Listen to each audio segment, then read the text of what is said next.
Fires along the Garden Route are spreading. They span more than 80,000 hectares and have been burning for 8 days.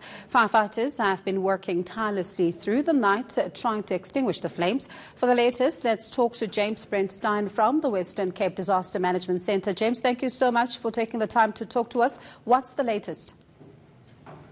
Well, good morning. The latest is that these fires have now been burning since the 24th of October, but new fires keep popping up and some of the smaller ones have become bigger ones. So it remains a challenging situation, but it's that time of year. We've come out of a 3-year drought, so there's a lot of very dry bush out there and it's burning like blazes, and the wind keeps turning and turning in different directions.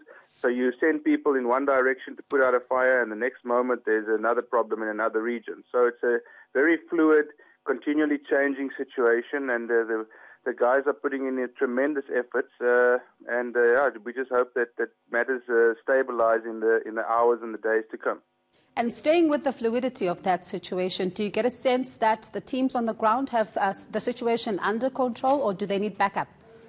No, look, these guys are amazing. They're very professional. They're pretty brilliant. We really believe they saved George earlier this week. People don't understand the incredible effort and what they actually managed to do there. So they have it under as much control as one can under the situation and the circumstances. More resources won't necessarily change the situation. It's a very tricky one, and you put out a big area, and the next you leave, and the next few hours later it just flares up again. So you have to keep going back to where you've been. The guys there, they're managing it. They're doing a great job. And we certainly hope that the weather plays along with us a bit better in the days and hours to come.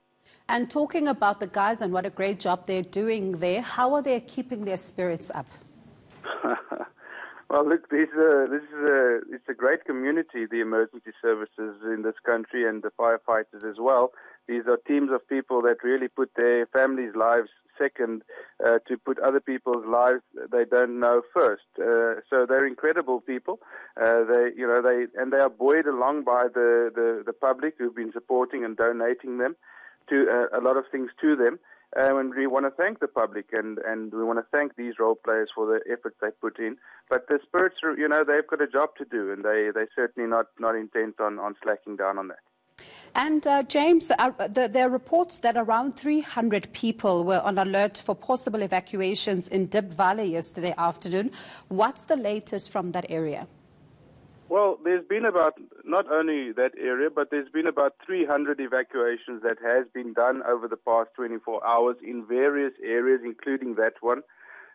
So these are precautionary evacuations. We do it because we might have to move into an area and drop water there, which is a couple of tons of water, which could be dangerous for people, for example, or simply just to make sure that these people are safe. Our top priority is always to the safety of people and to protect their lives. So there's been a bunch of evacuations. There will probably be a few more.